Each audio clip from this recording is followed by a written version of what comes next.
မင်္ဂလာပါတို့တွေ Cambridge IGCSE Physics 2025 Major Paper 2 Variant 1လောက်လာတော့ရှစ်ပုတ်ပြီးသွားပြီเนาะအခုနံပါတ်9ကနေစမယ်ပေါ့เนาะဆိုတော့အလုံးပေါင်း total ကအပုတ်40ရှိတယ်အပုတ်40မှာတို့ကရှစ်ပုတ်ပြီးသွားပြီเนาะ Number 9 A farmer has two carts လဲနှစ်စီးရှိတယ်เนาะလဲသမားတယောက်မှာ The carts have the same weight ၄ချိန်တူတယ်နှစ်စီးစလုံးကလဲနှစ်စီးစလုံးက၄ချိန်တူတယ် but one has four narrow wheels တစ်စီးမှာကဖြတ်ချင်းနဲ့ဘိန်းလေးလုံးတတ်ထားတယ် now other has four white wheels เนาะနောက်ထပ်ဒုတိယလဲမှာကြတော့ပို့ပြီးတော့ဖြတ်ကျဲတဲ့ white wheels ကိုတတ်ထားတယ်အဲ့တော့ narrow wheel ဆိုတာဒီလိုဖြတ်ချင်းတော့ပြောတာ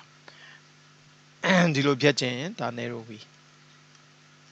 ဒါဒီလိုဖြတ်ကျဲတယ်ဆိုရင်ဒါကို white wheel လို့ပြောမှာเนาะ okay which cut we singlets เนาะဘယ် cut we က singlets နည်းနည်းပဲနစ်မလဲတဲ့เนาะ on the soft ground ဆိုတော့မြေပြော့မှာဘယ်ဘိန်းကနည်းနည်းပဲနစ်မလဲ and ပြီးတော့ what is the reason ကဘာလဲလို့မေးတယ်ဆိုတော့ဒီပု္ပ္ပစာကpressure နဲ့ဆိုင်တယ်လေเนาะဆိုတော့ pressure ကိုပြန်စဉ်းစားမယ်เนาะ pressure P is equal to normal force per unit area เนาะအခုကတက်ရောက်အားကလှဲဖြစ်မယ်เนาะ area ကဘိန်းရဲ့ area ယူရမယ်เนาะဘိန်းရဲ့ area ဆိုတော့ဒါလေးတွေကိုဒါတို့ဘိန်း area ဒါလေးယူရမ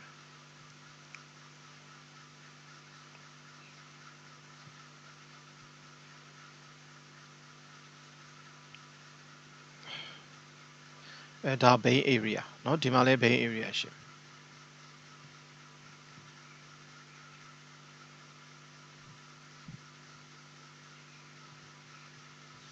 ဒါတို့ area ယူရမယ်เนาะအဲ့တော့ဒီ force ကတော့ weight လေဒီ weight of cart ရဲ့ weight ဖြစ်တယ်အောက်က area A ဆိုတော့အခု weight က constant ဒီကောင်က constant ဆိုတော့ P is equal to constant divided by A ဖြစ်မယ်အဲ့တော့ P က constant divided by A ဆိုတော့ P နဲ့ A ကဘယ်လို proportion ဖြစ်မှာဆိုတော့ inversely ပေါ့နော် P varies 1 over A ပေါ့ဆိုတော့သူက singlets ကိုရွေးချင်တယ်ဆိုရင် pressure နည်းမှရမှာเนาะ singlets က pressure နည်းရမှာ pressure နည်းရမှာဖြစ်တယ် pressure နည်းဖို့အတွက်ဆို area ကကြီးရမယ်ဒါကြောင့်ဖြတ်ကြီးတဲ့ကောင်ပေါ့ဒီကောင်ဒီ white wheel က singlets ဖြစ်မယ်เนาะဒါကြောင့်မလို့white wheel ကိုတို့ကရွေးရမယ် reason ကဘာဖြစ်လို့လဲဆိုတော့သူကနစ်တာနေတာက area ကြီးတော့ pressure နည်းလို့เนาะ less pressure on the ground ဆိုတော့ both true က D okay เนาะရပြီ number 10 a hot gas and a cool liquid are at the same pressure hot gas ကို cool liquid ကိုကအခုစလုံးက same pressure မှာရှိတယ်เนาะ pressure တူတယ် which role describes the separation ဆိုတာဂျားအကွာအဝေးကိုပြောတာเนาะခြားနာခြင်းဆိုဂျားအကွာအဝေးသူတို့ရဲ့ဂျားအကွာအဝေးနဲ့ and motion of the particle particle ရဲ့အရွေ့ of a hot gas compared to those of a cool liquid hot gas ရဲ့ separation ကို cool liquid နဲ့ရှင်းပေးရမယ် now hot gas ရဲ့ motion ကို cool liquid နဲ့ရှင်းပေးရမယ် so gas က သိတဲ့အတိုင်း hot gas ဆိုတော့ gas ဆိုတာသူက molecule တွေက separation များတယ်လေဒါ gas so liquid ကြရင်သူက molecule တွေကသူက close ဖြစ်တယ် so very close တော့မဟုတ်ဘူး close တော့ဖြစ်တယ်เนาะဒါ liquid ဖြစ်သွားပြီ so ဒီအခြေခံကိုတို့သိရင်ဖြည့်လို့ရပြီ separation of gas particle က greater than the cool liquid ဖြစ်မှာเนาะ motion of gas particle က faster than cool liquid ဖြစ်မှာเนาะ so ဒီကောင်လေးရွေ့တာတွေကအရမ်းမြန်တယ် speed အများကြီးနဲ့ရွေ့တာ so both true က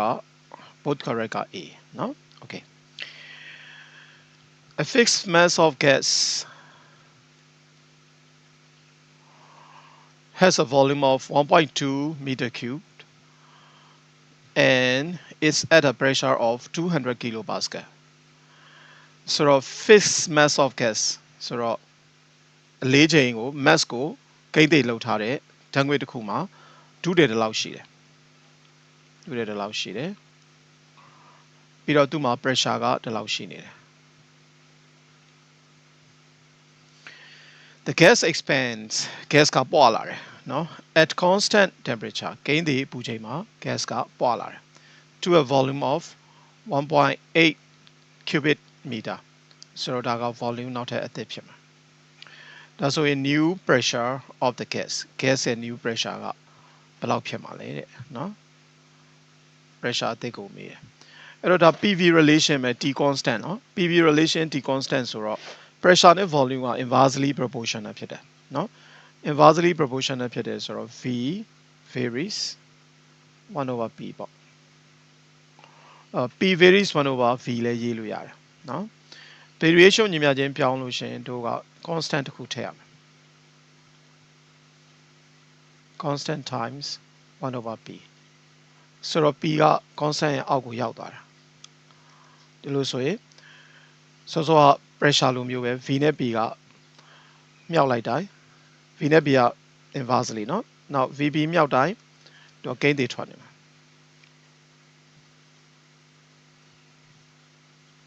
VP မြောက်တိုင်းဂိမ်းတွေထွက်တယ်ဆိုတော့ဒီ first condition P1 V1 မြောက်တာရယ် second condition P2 V2 မြောက်တာရယ်အားလုံး constant ထွက်မှာဆိုတော့တို့ဒီကောင်ကိုယူသုံးလို့ရတယ်เนาะဒီကောင်ကိုယူသုံးအဲ့တော့ဒါ V1 ဒါ P1 ဒါ V2 ဒါ P2 ဖြစ်မှာဒါကြောင့်ဒီအောင်ယူသုံးမယ် P1 V1 is equal to P2 V2 so we want P2 ဆိုတော့ V2 ကိုဖယ်ရှားမယ်ဆိုတော့နှစ်ဖက်စလုံးကို V2 နဲ့စားလိုက်နှစ်ဖက်စလုံးကို V2 နဲ့စား so P1 V1 divided by V2 is equal to P2 ဖြစ်မှာ so တို့ဒီကောင်ကိုစားသွင်းလိုက်မယ်เนาะ P2 is equal to P1 200 kilopascal times V1 1.2 cubic meter V2 1.8 cubic meter so ဒီကောင် calculator နှိပ်လိုက်အောင်200 times 1.2 divided by 1.8 so 133.3 kilopascal so ဒါကို 2 ယူလိုက်မယ်ဆိုရင်130 kilopascal ပေါ့ဒါကြောင့် correct answer is B เนาะဟုတ်ပြီဆိုတော့အဆင်ပြေမှာပါနောက်တစ်ခုကြည့်အောင်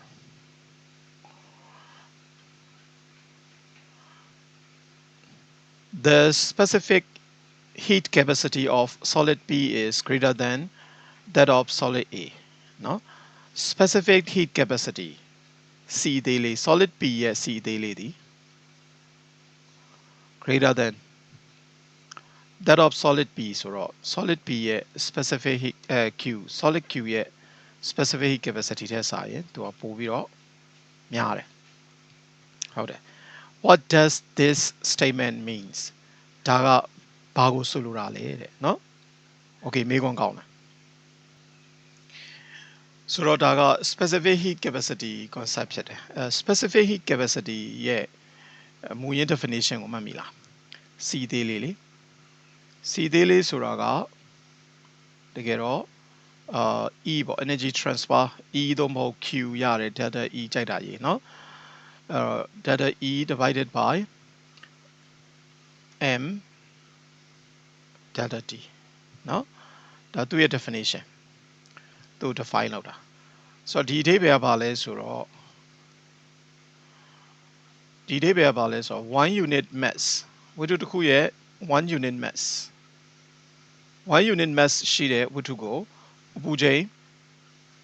1 degree ပြောင်းဖို့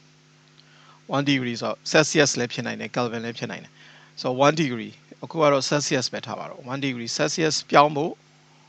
လိုအပ်တဲ့အပူပေါ့လိုအပ်တဲ့အပူဒါက energy needed energy needed ကိုဘာလို့ခေါ်လဲဆိုတော့ specific heat capacity of a substance လို့ခေါ်တယ်เนาะ2 unit ဓာတ်ထုဆိုတော့1 kilogram ပေါ့1 kilogram 1 degree set အပူချိန်1 unit ပြောင်းလဲခြင်းဆိုတော့1 degree Celsius ပေါ့အဲ့တော့1 unit ဓာတ်ထုကိုဝတ္ထုတစ်ခုရဲ့1 unit ဓာတ်ထုကိုအပူချိန်1 degree ပြောင်းလဲဖို့အတွက်ပြောင်းလဲတယ်ဆိုတာတိုးတာလည်းဖြစ်နိုင်တယ်လျော့တာလည်းဖြစ်နိုင်တယ်အဲ့ဒီမှာလိုအပ်တဲ့စွမ်းအင်ပေါ့ energy absorb or release ပေါ့เนาะအပူချိန်တိုးလာရင် energy absorb ဖြစ်မယ်အပူချိန်လျော့သွားရင် energy release ဖြစ်မယ်အဲ့တော့အဲ့ဒီ energy တန်ဖိုးကို C လို့ခေါ်တာအခုက CP က CQ ထက်များနေတယ် P ရဲ့ specific capacity က solid Q ရဲ့ specific capacity ထက်ပိုပြီးတော့များနေတယ်ဒီအဓိပ္ပာယ်ကပါလဲအဲ့တော့ဒီအောက်ကတော့သူက1 unit mass တွေကြီးပဲ1 degree Celsius ပဲဒါ C များတယ်ဆိုတာ delta E များနေလို့လေဟုတ်လား energy transfer energy needed များလို့ C များတာเนาะဆိုတော့ဒီအဓိပ္ပာယ်ကပါလဲတစ်ခုချင်းဖတ်ကြည့်မယ် less energy is needed to raise the temperature by 1 degree Celsius of unit mass of solid P than the unit mass of ဒါမှားတယ်เนาะ less energy is needed ဆိုတော့မဟုတ်ဘူးတော့ more energy is needed ဖြစ်ရမယ် C များတော့ delta E များတာလေ less energy တွေအကုန်လုံးကဒါ wrong เนาะ not correct မမှန်ဘူး more energy is needed to raise the temperature by 1 degree Celsius of unit mass of solid P than the unit mass of solid Q ဒါမှန်တယ်เนาะQ ရဲ့ P တ unit ဓာတ်ထုတ unit ရှိတဲ့ P ကိုအပူချိန်1 degree Celsius တိုးဖို့အတွက်လိုအပ်တဲ့ energy ကပိုများတယ်လို့ပြောတော့မှန်တယ်เนาะ more energy is needed to melt အရေးပျော်တာနဲ့မဆိုင်ဘူးเนาะအရေးပျော်တာကသူက latent heat နဲ့ဆိုင်တယ်เนาะဒါကြောင့်သူကမမှန်ဘူးဆိုတော့အဖြေမှန်က12က C ဖြစ်မယ် okay เนาะသဘောပေါက်ပါတယ်နောက်တစ်ခုက13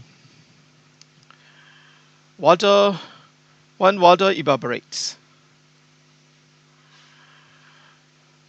what escapes from the surface of the water เนาะရေအငွေ့ပြန်လို့ရှိရင်ရေမြင့်တဲ့ပြင်ကနေဘာတွေများ escapes လွတ်မြောက်သွားပါသလဲတဲ့เนาะရေအငွေ့ပြန်ရင်ရေရဲ့ဒီမျက်နှာပြင်ကနေပြီးတော့ဘာတွေများသူကလွတ်မြောက်သွားပါသလဲတဲ့ဒါရေမျက်နှာပြင်เนาะဒါ water the surface ပေါ့